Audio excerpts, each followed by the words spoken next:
समूह को मेरा बहुत बहुत धन्यवाद कि आप भारी संख्या में उपस्थित हुए। भाई कमल मेरे पास चुनाव के बाद थोड़ा दुख प्रकट करने गए थे कि यार संघर्ष लड़ा, आपने हार गए, पर हमारा आंदोलन चल रहा है, बताओ कब आओगे।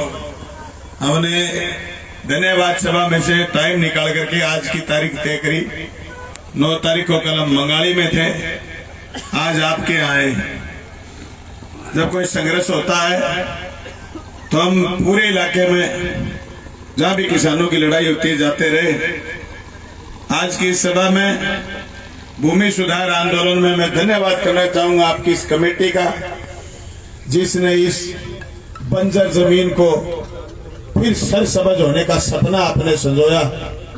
इस बात के लिए सबसे पहले आपका कोटि कोटि धन्यवाद।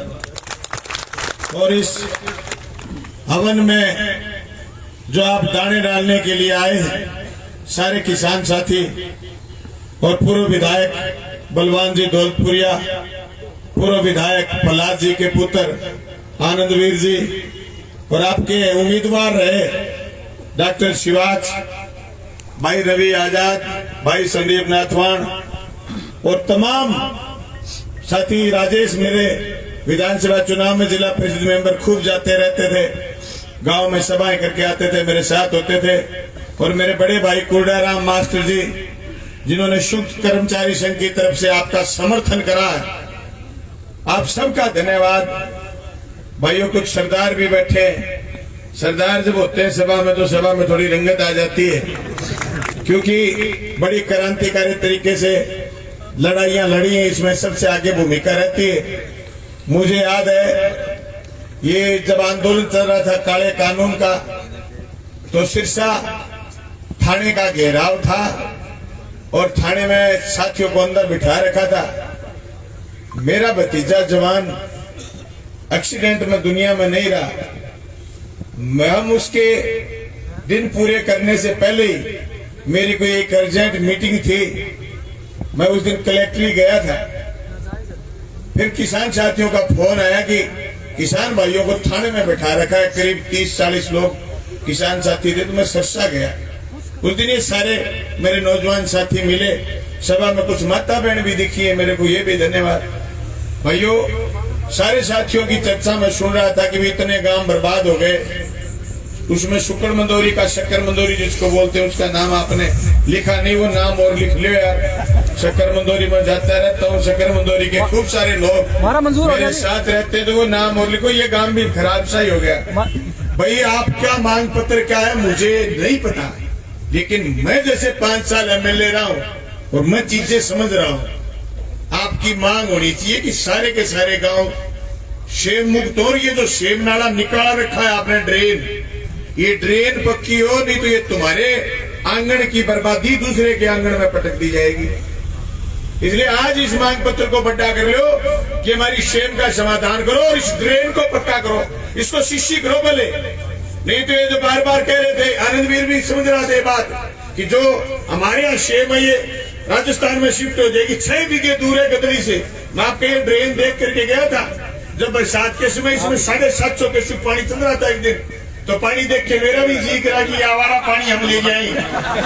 तो उस अधिकारी ने कहा कि आवारा पानी नहीं ले जाना, आवारा शेम भी लेके जानी पड़ेगी। ये ड्रेन पक्की होनी चाहिए, ये हमारी मांग रहे। दोस्तों, सही मौका चुना है आपने। आज 2.5-3.5 की बात ही नहीं, आज तो ये डेडलाइन ही तय करो। हम घर उस दिन जाएंगे, चाहे हम आते जाते रहे, पूरे घर उस दिन जाएंगे जिस दिन शेम के निस्तारण के लिए 150 करोड़ लगे, चाहे 200 करोड़ लगे, सरकार छक में आगे हमारे घर उस दिन जाओगे। विधानसभा का चुनाव से पहले लोकसभा का चुनाव आएगा। अब मोदी की टाट आपके हाथ में है। नहीं, ये ताबे आने वाले समय नहीं है। खट्टे दिन अपने नारोड़ा के एक तो यही तो बड़ो बोलो मुख्यमंत्री की लिस्ट में सुनो, बोलो आदमी मम्मू में तो अमृतों की मेरी के मीठे मीठे बेर खट्टर ने जो अपने निशाना मत लिया करो। वो गरीब आदमी आरएसएस को कच्छो पहना फिर तो मुख्यमंत्री बना दियो। इसके अलावा अपनी कोई काबिलियत नहीं है। इसको पता नहीं शेम ज्यादा ज्यादा शेम करो तो शर्म करके बैठ जाओगे। देखो ये शेम को आप और नाम बताया करो कि हमारी जमीन मंजूर होगी, उसको आबाद करना है। तो शेम का गीत गाता होगा, अगर दिमाग में बात आ जाएगी कि बात किए कि नहीं, समझ में तो नहीं आ रहा। सवाल ये कि गांव बर्बाद हो गए, जो बहुत अच्छे गांव थे, बहुत आबाद गांव थे, और ये इनकी गलत नीति की वजह से बर्बाद हो गए। कुछ नहरी महकमे की पॉलिसी की वजह से नहरें टूटी, मरम्मत के पैसे आए, पैसे जेब में डालिए, बड़ी कोठी देख के हम भी सलाम करने लगे कि कोठी बहुत बड़ी है, हमारा छोरा एसडीओ है, उस एसडीओ ने गोभी खोदी, तुम्हारी नहर घटिया बनाई, और उससे आरे बात की हमारी स्थिति हो गई। हमारे तो पानी नहीं पूछा, तुम शेम में डूब गए। भाई सीधी सी बात ही। मैं थोड़े दिन पहले पानी की समस्या थी, हरियाणा के आपसे बदमाशी हो रखी थी, मेरे चुनाव को घेरने की कोशिश थी। 6 महीने पहले टेटुआ बंद कर दिया, पानी बंद कर दिया हमारा। मैं 2-3 बार आया, मेरे को एक बात समझ में आई है, पानी तो ये नहीं देंगे, चाहे तुम्हारे शेम निकाल दें। तो मैं कह के गया था, एक महीने पर खड़ा हो गया, मैं कहा भाई चेन बंद करवा लिया करो, कदी मारे का नहीं पानी चलो जाए, कमर तो यही चल रहा है, सेम आ जाएगी। हमने कहता सेम के धंधे पर जाना पड़ जाएगा।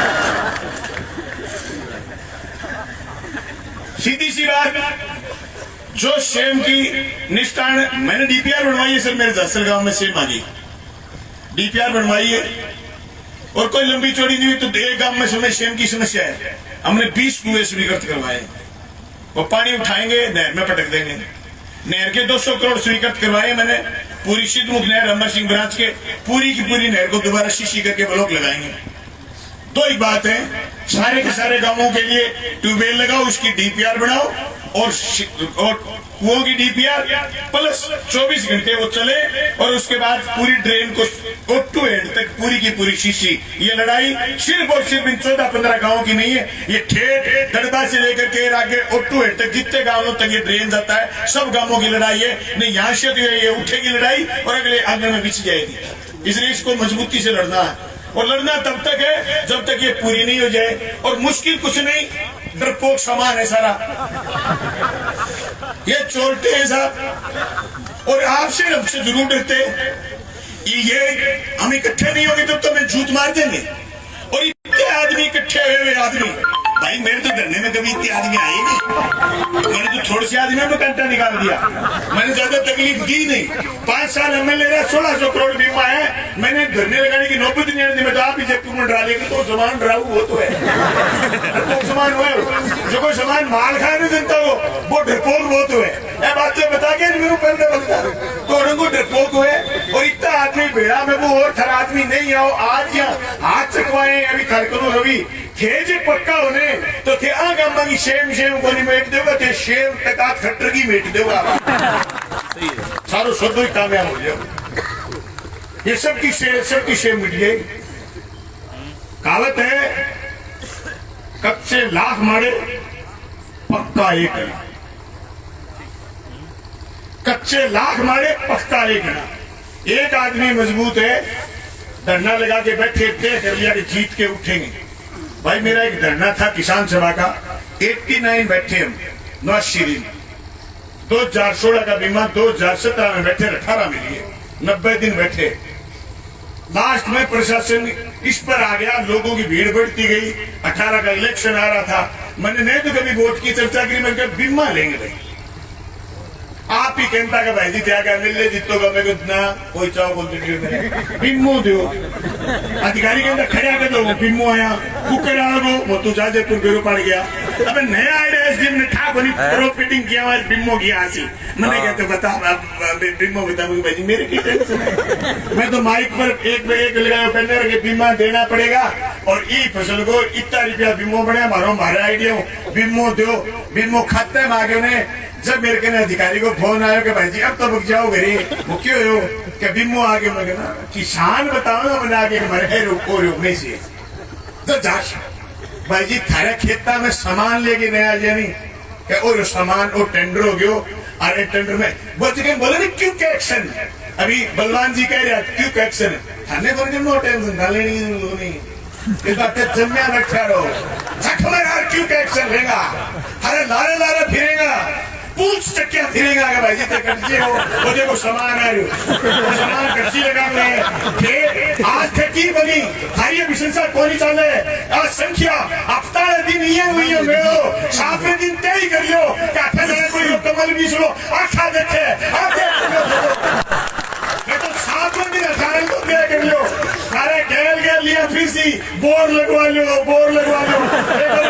नहीं फालतू लगवाओ ही को नहीं तो दूसरा 2-4 फालतू लगा देगा अरे बोले लगा दम को नहीं